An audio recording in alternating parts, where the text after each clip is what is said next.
We got a little couple of props here. Hey, bud. Well, thank you very much.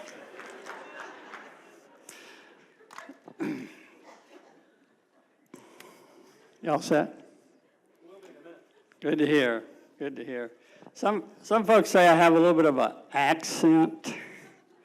This is really just what a native Suffolkian sounds like. There are not many of us left, and we let all those people from Virginia Beach move to Suffolk, and we just lost it all.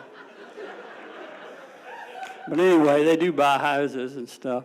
Our hero tonight is my wife, Lisa, right over here, and his mom. I'll tell you more about that, but February 28th, we would have been married 80 years. 40 for her and 40 for me. Now, this story begins with Lisa coming to tell me that for Lee to go from Cub Scouts to Boy Scouts, he has to go on a father-son camping trip. Now, Lisa had taken Lee and 8 others through Cub Scouts. They did everything. They got all the badges, the bear, the wolf, the raccoon, the possum. Anyway, and so this trip was on. I was doing this. Now, camping is a family tradition in everybody's families, yours and mine. Before we built houses. I mean, really, we decided that sleeping outside on the ground really wasn't all that great a thing. We built houses. My last camping experience, you doing okay over there? Yeah, I thought so. My last camping experience had been provided by the United States Navy. Search and survival school for a week. And I promised myself, if I get out of here alive, I'm not going to be wet and cold and sleep on the ground again. I'm not going to do that. I've had it. But this trip was on. There was no doubt about it. I couldn't let the hero down. I had to go. And so, being within the Scouts, I said, I'll just be prepared. Not a problem. I get the old red Suburban. I pump up these big old mattresses, LL Bean mattresses. I put pillows in there. I even had one of those little triangle pillows that you'd lay up against. I had chairs. I had a little transistor radio just in case the game was on. I had everything we needed. Then I went to Lee and we went to the grocery store. Oh, yeah. I told Lee something he never heard from his mother. You can get anything you want, son. And we loaded it up. We had bags of sugar. We had Twinkies. Where are the Twinkies, son? They're my Twinkies. Yeah. Some things haven't changed. And so I figured if things got tough, a little comfort food would get me through. I mean, we had it. We had all of it, too. Next morning, bright and early, jump in that old Suburban, followed all the other Scouts down to Murphy's Mill Pond in North Carolina. And we park, and I get out of the car, and I look, and everybody else has their stuff in little bags and knapsacks, and they are together. We have a Suburban. And the Scoutmaster comes over to me and says, oh, I guess you didn't get the word that we are canoeing into the site. I said, no. First of all, we don't fit in the canoe. And secondly, we don't have anything packed. He said, if you don't canoe in, you don't get credit. Oh. I didn't want to go home and tell the hero that I quit before it started. So we went back to the Suburban. We had trash bags. We both had 2 trash bags full of stuff. We go over the canoe. We walk back to the Suburban, put half the stuff up.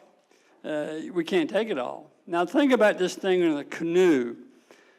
A canoe is built for somebody 4 feet 5 inches tall. We are 6 feet something. We don't fit in a canoe. Think of a giraffe just drinking water. And think of how are we going to get in this thing, you know? I didn't want you to get wet either, son. So anyway, we put our stuff in the canoe, and we've finally figured out how to get in. There's no place to sit in a canoe, you know? Anyway, we get in the canoe, we paddle up the pond for a while, and then the Scoutmaster stops at this place and starts getting us to take the canoes out. And it wasn't a good place for canoes. It was a horrible place, nothing but vines and stuff. And the Scoutmaster gets out and he goes, I think the camp is that way. He was lost. Oh, me. So we start into the woods, and I hear this terrible choking behind me. And I turn around, and there's Tiny. I'm not sure that he... Tiny's on his knees. He had the trash bags like here, so walking along, and he went to fall, and the trash bag went all the way around his neck. He went right down on the ground, and we saved him. You can see, he survived. He survived that. So then we finally get through the woods, and over there's the camp, and the camp really doesn't look too bad from a distance. And they take us and say, here's your tent. And our tent, on the top of it, it said, Valley Forge. And under that it said, Nelson. Now it's a very, not many people know that one of George Washington's horses was named Nelson. This tent stunk like Nelson had lived in it. In fact, it stunk like he had died in it. Oh, did I tell you it was raining? Oh, yeah, it started raining way back in this story. I forgot to tell you that. And so you open up the sides of the tent so that you can, air it out. Well, it's raining, so what happens? The rain just goes in the tent, you know. This is not going well. Climb on in there, big boy. And so we get to a point where it's time to cook.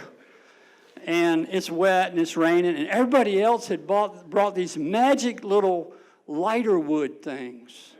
And all you got to do is blow hot air on them, and they flame up, just. Well, Lee had gotten some wet twigs. And so this was not going well. So finally, I looked at our neighbor over there, and I said, Lee, get ready.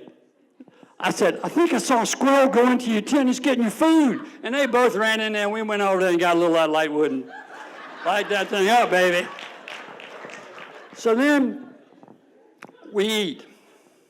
It's 5 o'clock. All the food is gone. All of it. We've got a Suburban full of food with nice stuff. It's all gone. It's all gone. Lee goes into the tent, pretty much like this, and he grabs a LL Bean nice sleeping bag that's rated down to 0 degrees. It's about 40 degrees. Oh, did I tell you it was raining? And he goes fast asleep. He's gone. Well, it's 6 o'clock. I can't go to sleep. So finally I go in the tent, and we had another sleeping bag. It was a kid's sleeping bag. It's rated to 60 degrees. It's cotton. It absorbs water. So I'm sitting laying up against a post with Lee's jacket on, my jacket on, 2 stocking hats in my hand, and trash bags. Well, first light, I'm still awake. So, Lee, let's go, pal. Let's go. Time to go. So we get up and we get our stuff, and I go out there, and I'm thinking, how do I get out of here? And then it comes to me. Boy Scouts are trustworthy, loyal, helpful, friendly, courteous, kind, obedient, cheerful, brave, clean, and reverent. I don't think that's really right, but I hung my hat on reverent. I went over to that Boy Scout, that leader, and I said, I'm a Sunday school teacher. I got to go back and teach my class. Now, that was not a lie. I am a Sunday school teacher. I was a Sunday school teacher, but surely that guy I got to substitute for me might have needed some help. We went and found a canoe. We went back. We got soaked. Did I tell you it was raining? Well, that was the other day. It had stopped. And so I know that when you're really wet, you're supposed to take your clothes off and let it dry. I was in a foreign land, North Carolina. I did not think riding down the back roads of North Carolina with me having my pants off and him having his pants off was my best decision.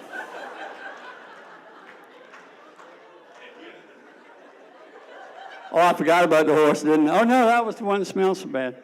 Anyway, we got home. And I haven't been camping since. Now, there was one hotel that might have qualified, but that's a different story. And as I end the night, I want to tell you that 4Kids is for real. They do tremendous good work. And Taylor will pick your pocket before you even know it. And I hope you all support them. But please don't vote for us because I couldn't drive the tractor over. It doesn't go through the tunnel. And there's no place to park it. And I had to take the bus to Portsmouth. Ooh. Then take that little boat across the river. And then hoof it over here. I really don't want to do that again. Send 4Kids money, but please vote for somebody else.